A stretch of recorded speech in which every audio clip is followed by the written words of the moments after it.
اللہ کے نبی صلی اللہ علیہ وسلم کی ولادت اور وفات کے دن کو اس طرح خاص حیثیت عطا کرنا، اس دن میں محفل میلاد کا انعقاد کرنا، چراغاں کرنا، جشن کا مظاہرہ کرنا، اور مختلف قسم کے دوسرے اہتمامات کرنا، اس کو ایک عید کی شکل دے دینا، یہ کس کا طریقہ ہے؟ کیا جناب محمد رسول اللہ صلی اللہ علیہ وسلم نے اس کی تعلیم دی؟ سبھی جانتے ہیں کہ نہیں دی۔ کیا صحابہ کرام رضوان اللہ علیہم اجمعین جو جناب محمد رسول اللہ صلی اللہ علیہ وسلم پر ایمان لانے میں، آپ سے محبت کرنے میں، محبت کے جتنے بھی معیار ہو سکتے ہیں جائز اور شرعی، ان میں سب سے اعلیٰ مقام پر فائز ہونے میں دیگر تمام لوگوں کے مقابلے میں آگے ہیں، اونچے ہیں، انہوں نے یہ کیا؟ نہیں کیا۔ تابعین نے کیا؟ نہیں کیا۔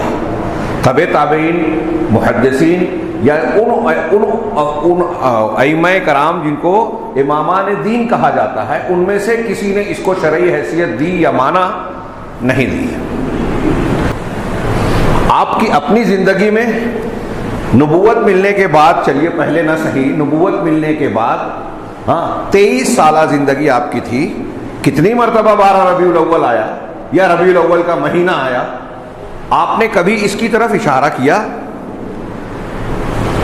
کیا آپ نے اس بات کو جو بہت اچھی تھی، دین کا حصہ تھی، چھپا لیا؟ آپ کو معلوم تھا لیکن امت کو بتایا نہیں؟ کوئی ایسا کہہ سکتا ہے؟ ظاہر سی بات ہے کہ ان میں سے کوئی بات صحیح ہو ہی نہیں سکتی، اور کوئی اگر ایسا کہے گا تو وہ نبی کریم صلی اللہ علیہ وسلم پر الزام لگا رہا ہے کہ آپ نے رسالت کو پہنچانے میں خیانت کی۔ جو آپ کو معلوم نہیں وہ بعض والوں کو معلوم ہو گیا۔ پھر یہ کس نے ایجاد کیا؟ کہاں سے یہ بات آئی؟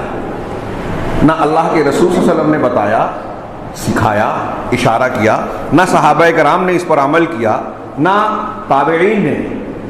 یہ دین کب ایجاد ہوئی؟ 4 صدی ہجری میں فاطمیین، عبیدیین، جو کرامتہ اور غالی شیعوں کا ایک طبقہ تھا، کرامتہ کا، جن کو باطنیہ کہا جاتا ہے، ان کا وجود ہی اس مقصد کے تحت ہوا ہے کہ اسلام اور مسلمانوں کو نقصان پہنچایا جائے۔ یہ کرامتہ وہی ہے جنہوں نے کعبۃ اللہ میں گھس کر، داخل ہو کر طواف اور عبادت کرنے والوں کا قتل عام کیا تھا، خون بہایا تھا، حجر اسود کو اٹھا کر مصر لائے تھے، تقریباً کم و بیش 20 سال تک رکھا رہا۔ ان کرامتہ عبیدیین حکام کی ایجاد کردہ یہ بدعت ہے، 12 ربیع الاول کو عید کی اور جشن کی شکل دینے والی۔ اس کے ان کا مقصد یہ تھا کہ عام لوگوں کو، سنیوں کو دھوکہ دے کے دیکھیے ہم رسول اللہ صلی اللہ علیہ وسلم سے محبت کرتے ہیں، ہم دین کے تعلق سے اچھے جذبات رکھتے ہیں، جبکہ وہ دین کو مٹا دینا چاہتے تھے۔